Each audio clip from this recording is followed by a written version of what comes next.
The untold Kerala story को लेकर एक किताब लिखी गई, जिसके विमोचन में खुद सीएम रेखा गुप्ता पहुंची और उनके साथ पहुंचे बीजेपी के सांसद सुधांशु त्रिवेदी। इस दौरान जब सुधांशु त्रिवेदी को मंच से बोलने का मौका मिला तो उन्होंने इसे लेकर शानदार भाषण दिया और इस बात पर जोर दिया कि कैसे अपने बच्चों को अपनी संस्कृति, अपने धरोहर और अपनी चीजों के बारे में बताना और अवगत कराना कितना ज्यादा जरूरी है। इस दौरान उन्होंने केरला में पीएफआई का भी जिक्र किया, बताया कि कैसे कितनी लड़कियों की, कितनी बच्चियों की जिंदगी बर्बाद कर दी गई, कितने बड़ी संख्या में लव जिहाद कराया गया। क्या कुछ और कहना है सांसद सुधांशु त्रिवेदी का, ये विस्तार से जान लेते हैं। तो सांसद सुधांशु त्रिवेदी ने कहा कि पीएफआई ने केरल में योजना बनाकर बड़ी संख्या में लव जिहाद कराया, इससे हजारों बच्चों की जिंदगी बर्बाद हुई। सरकार, समाज और परिवार को इस मुद्दे पर सतर्क रहना चाहिए। उन्होंने कहा कि हमें अपने बच्चों को अपने धर्म, संस्कृति और संस्कार के बारे में पूरी जानकारी देनी चाहिए। उन्होंने कहा कि हजार इंटरनेट पर फ्री में चीजें देखकर बच्चों के दिमाग पर कब्जा करने की कोशिश कर रहे हैं। हमें अपने बच्चों को अपनी गौरवशाली अतीत और संस्कार की जानकारी देकर सशक्त बनाना चाहिए। उन्होंने कहा कि आज हमारे समाज में ऐसे बहुत से लोग हैं जो धर्म के बारे में कुछ भी नहीं जानते, फिर भी बार बार टिप्पणी करके भ्रम की स्थिति उत्पन्न करते हैं। क्या कुछ कहना है सुधांशु त्रिवेदी का, सुनिए। बच्चों के दिमाग में भरा जाता है कि तुम इस चीज को छोड़ दो। हमारे धर्म ग्रंथों में कितनी गहराई है उसको समझने का प्रयास करना चाहिए।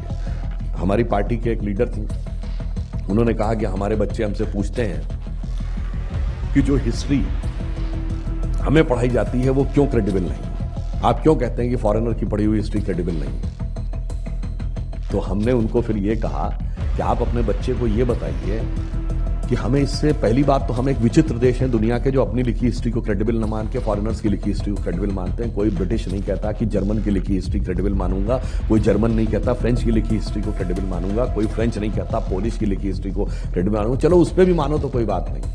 अरे तमाम फॉरेनर्स ने भारत के बारे में बहुत अच्छा लिखा है।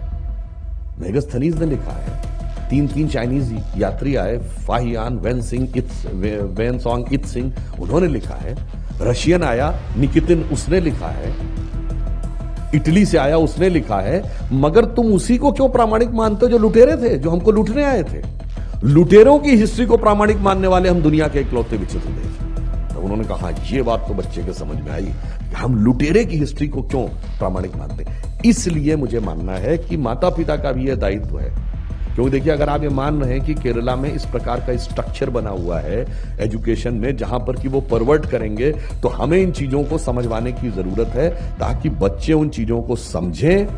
जैसे मैं एक अपना पर्सनल एक एग्जांपल बताता हूं। मैं स्टूडेंट लाइफ में था तो मेरी जिंदगी की एक बड़ी यादगार डिबेट में से एक है कि the topic was Indian culture is self demarcates between men and women. मैं आज से 30-35 साल पहले की बात बता रहा हूँ, स्टूडेंट था। अब इसके फेवर में तो बहुत बोलने वाले मिल जाएंगे, अगेंस्ट में क्या। और उसमें मजेदार बात क्या थी कि after debate there was a rebutting panel of 6 person. तो आपको 7 मिनट बोलना था और 3 मिनट रिबटलिंग पैनल को फेस करना था। तो ऐसा नहीं कि आप गए और अटके बोल के चले आए। तो मुझसे क्वेश्चन पूछा गया कि इफ यू आर सेइंग, तो जैसे मैंने उसमें कहा कि हमारे यहां दुनिया में जितने भी धर्म संस्कृति हैं उसमें ईश्वर सिर्फ पुरुष है।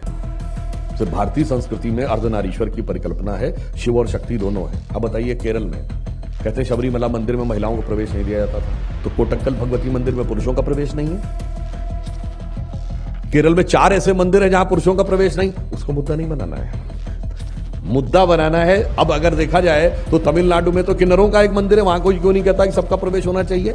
हम मल्टीपल डायमेंशन वाले यह धर्म संस्कृति है, इसको आप सीमेटिक थॉट से मत करिए। जैसे किसी ने जब मुझे उस समय पूछा, मैंने कहा बताओ नवरात्र के बाद 9 कन्याएं खिलाते हो, तो कहते हैं इसमें 4 लड़के होने चाहिए, तो डिस्क्रिमिनेशन नहीं है ना, वहां कन्या का ही महत्व है। तो इसलिए इस बात को समझना चाहिए कि कौन सी चीज किस प्रकार से, हमें अपने बच्चों को भी इस बात को समझाने का प्रयास करना चाहिए कि स्ट्रक्चर्ड सेटअप से जो चीजें आपके दिमाग में परवर्ट करके रखी जा रही हैं उसको आप किस ढंग से काउंटर करके सही ढंग से बताते। उसमें एक सवाल पूछा गया कि if it was so then how come Krishna was having 10,000 wives. तो मैंने कहा no, your question is wrong, they were not wives, he was having 6,108 gopika. तो वो कहती है yes yes whatever the figure was. मैंने कहा the answer lies in the figure. तो जैसे कि आपने उनका बयान सुना, कार्यक्रम के दौरान भाजपा सांसद आगे कहते नजर आए, कहा केरल में 4 मंदिर ऐसे हैं जहां पुरुषों का प्रवेश नहीं होता, लेकिन बहस सिर्फ उन चुनिंदा मंदिरों पर की जाती है जहां महिलाओं का प्रवेश वर्जित है। उन्होंने कहा, हमें अपने बच्चों को यह फर्क समझाना होगा कि संस्कृति और भेदभाव में क्या अंतर है, और उन्हें आज के वक्त में उन्हें यह समझाना बेहद जरूरी है। उन्होंने कहा कि देश में कुछ ऐसी भी एंटी हिंदुत्व सोच वाले लोग हैं जो हमारी आस्था और संस्कृति पर लगातार सवाल उठाते रहते हैं। त्रिवेदी ने कहा कि लव जिहाद शब्द भाजपा ने नहीं बल्कि संत अच्युतानंद ने बनाया था, और 1995 में पीएफआई ने हिंदू और ईसाई लड़कियों को धर्मांतरण में फंसाने की योजना बनाई थी। उन्होंने आगे कहा कि भारत को धर्मनिरपेक्ष बताने वाले लोग अक्सर ये भूल जाते हैं कि हमारे राष्ट्रीय चिन्हों में भी हमारी सांस्कृतिक पहचान जुड़ी हुई है।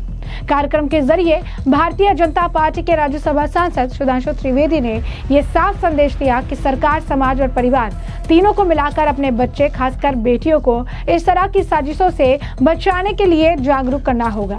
कार्यक्रम में मौजूद किताब के लेखक सुदीप्तो सेन और अंबिका जो हैं, उनके द्वारा जो है उन्होंने अनटोल्ड केरला स्टोरी को लेकर भी जो है बताया, इसके पीछे का कारण बताया, इसके पीछे की स्टोरी बताई। लेकिन इससे पहले सुधांशु त्रिवेदी ने और क्या कुछ कहा इस मंच से, जरा एक बार और सुन लीजिए। उन्होंने कहा 1995 में पीएफआई ने एक बाकायदा प्लान बनाया और उसमें यह प्लानिंग की गई कि मिडिल क्लास और अपर मिडिल क्लास की हिंदू एंड क्रिश्चियन लड़कियों को एक योजनाबद्ध व्यवस्थित तरीके से प्रेम के जाल में फंसाकर कन्वर्ट करने का प्रयास करना है, और उसके कितने दुखद और दर्दनाक अनुभव रहे वो इस पुस्तक में आपको देखने को मिलेंगे। मोनिका जी ने अभी उसमें से कुछ एक के बारे में बताया। उन बच्चियों के साथ क्या क्या गुजरा ये हमें समझने की जरूरत है। और ये उससे बुरी बात ये है कि हम यहां उत्तर भारत में बैठे हैं, हम में से बहुतों को केरला के उस रेजोल्यूशन के बारे में नहीं पता होता, इन चीजों के बारे में नहीं पता होता है। उन सारी चीजों को सिर्फ ढका नहीं जाता है, यहां ग्लोरीफाई और जस्टिफाई किया जाता है। सिर्फ 2 साल पहले केरल की घटना है जहां हमास के समर्थन में रैली हो रही थी और नारे लग रहे थे, और उसको अभिव्यक्ति की स्वतंत्रता मान लिया जाता है। ये एक एटमॉस्फियर बनाता है, और फिर वो एटमॉस्फियर एक पर्टिकुलर टाइप की फियर साइकोसिस बना रहा है, एक डायरेक्शन। सेकेंड डायरेक्शन क्या हो रहा है? In the name of secularism उसको धर्मनिरपेक्षता कह दिया जाता है, दो द रियल ट्रांसलेशन इज पंथ निरपेक्षता। धर्म से विमुख समाज को करने का प्रयास किया जाता है। यह देश कभी भी धर्मनिरपेक्ष नहीं हो सकता, क्योंकि इस देश के राष्ट्रीय ध्वज पर जो अशोक का चक्र है वो सारनाथ का धम्म चक्र है। इस देश के लोकसभा की स्पीकर की चेयर के पीछे लिखा हुआ धर्म चक्र प्रवर्तना है। The entire parliament is sitting for the propagation of the cycle of धर्म। सर्वोच्च न्यायालय के एम्बलम पर लिखा यथो धर्मस्ततो जया। अब बच्चों के दिमाग में एक पर्टिकुलर टाइप की चीज भरी जाती है। पहले तो सारी की सारी चीजें जो पढ़ाई जाती थी सिलेबस से बाहर कर दो। सेकेंड स्टेज, हम लोगों ने बहुत सी बातें अपने ग्रैंड पेरेंट्स के थ्रू सुनी है, ऐसा नहीं कि एवरीथिंग वाज इन सिलेबस। अब वो जनरेशन है जिसको खुद ही नहीं क्लियर है अपने धर्म और संस्कृति के बारे में, और उसके दिमाग में सिर्फ ये हुआ है कि मेरे बच्चे पढ़ लिख कर बड़े बन जाएं, बस दैट्स एनफ, बाकी चाहे जो करें। बस यहीं पे जाके जिंदगी में समझ में आता है कि बाकी चाहे जो was much more important than whatever they have achieved। तो इसलिए एक तरफ सोसाइटी, एक तरफ गवर्नमेंट, तो एक तरफ फैमिली की भी ये बहुत बड़ी जिम्मेदारी है कि आप उन सारी चीजों पे ध्यान रखें, और बच्चों को ये समझने की बहुत जरूरत है। आज हमसे कहा जाता है you are talking about ultra nationalism, there is nothing like ultra nationalism, the problem is ultra individualism. 16,108 वेदों में ऋचाओं की संख्या है, और कृष्ण परब्रह्म के प्रतीक है। कृष्ण को काला क्यों कहा गया है? आप ध्यान लगाते हैं तो it is black in front of you. आप किसी भी एक ऋचा को अपना आधार बनाकर ध्यान लगाइए, उसी ब्रह्मानंद की अनुभूति होगी जो दूसरी ऋचा से दूसरे को हो रही होगी। तो एक साथ कृष्ण 16,108 ऋचाओं के साथ रास करते हुए दिखाई पड़ते हैं। और ये बात हम ऐसे ही नहीं कहते हैं, सूरदास ने कहा है जब धर्म घटे जब धरती पर, तब हरिलीन अवतार, और वेद ऋचा भई गोपिका हरिसो क्यों बिहार। अब मैंने एग्जाम्पल इसलिए दिया कि अगर हमें ही नहीं क्लियर होगा हम अपने बच्चे को क्या बताएंगे। और उसका लास्ट में एक पॉइंट और भी कह दूं, बाकी सारे धर्मों में धर्म के ऊपर कमेंट कोई भी कर सकता है, सिर्फ वो जो अथोराइज्ड है। मगर हमारे यहां वहां मुल्ला मौलवी मुफ्ती मुकर्रम हाफिज बारी ही करेगा, आर्क बिशप कार्डिनल और फादर ही करेगा। कोई भी करेगा, कुछ भी करेगा, बगैर पढ़े लिखे करेगा। उनसे कहो भाई मेडिकल पे कमेंट्री तब करना जब मेडिकल पढ़ के दिखाओ तो एमबीबीएस की डिग्री है। इंजीनियरिंग में तब तो दिखाओ जिस जमाने में तुम्हारे पास इंजीनियरिंग की डिग्री है। अब अगर कोई बगैर मेडिकल पढ़े हुए ये अपना व्यू देने लगे कि ऑपरेशन सही किया जा रहा है गलत, उसे क्या कहते हैं? झोला छाप डॉक्टर। तो ये जो झोला छाप एंटी हिंदू लोग आके खड़े हो गए हैं, जो कोई एक चीज निकाल लेते हैं और उसके बाद आपको क्रिटिसाइज करने लगते हैं। मैं लास्ट में अपनी डिबेट का उदाहरण देता हूं। एक सज्जन थे समाजवादी पार्टी के, कहने लगे भाई रामचरितमानस में जब शबरी के पास भगवान राम जाते हैं तो वो शबरी ये कहती है अधम जाति में जड़मत भारी, कही विधि स्तुति करो तुम्हारी।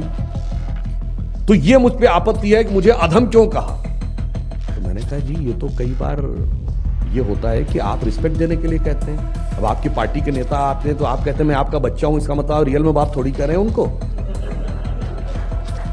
ठीक, अब मैंने कहा चलो ठीक है, अब इसके आगे की लाइन बताओ। अब आगे की लाइन पता ही नहीं। मैंने कहा ठीक, इसके आगे की लाइन है, ये तो वाक्य शबरी ने बोला है, अधम जाति में जड़मति भारी, कही विधि स्तुति करूं तुम्हारी। मैं इतने नीचे स्तर पे हूं, मैं आपकी कैसे स्तुति करूं। तो रामचंद्र जी क्या बोलते हैं? कहे रघुपति सुनी भामिनी बाता, मानहु एक भगति कर नाता। वो कहते हैं सुनो मैं सिर्फ भक्ति का नाता मानता हूं। और आगे वो क्या कहते हैं? जात पात कुल धर्म बढ़ाई, धन बल परिजन गुण चतुराई। मैं इन 10 चीजों से नहीं मिलता। अगर ये चीजें हो और भक्ति ना हो तो भगतहीन नर मोहे ऐसे, जल बिन बारिद लागे जैसे। अगर ये सब कुछ हो और भक्ति ना हो तो ऐसे जैसे बादल हो उसमें पानी ना हो।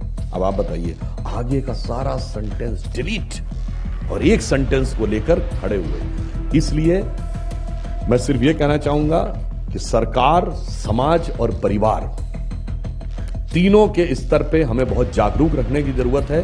और जब ये सोशल मीडिया आ गया है तो और भी ज्यादा हमें जागरूक रखने की जरूरत है। अपने बच्चों के संस्कार के ऊपर, बच्चों के धर्म संस्कृति के बारे में ज्ञान के ऊपर हमें अधिक से अधिक ध्यान देने की जरूरत है।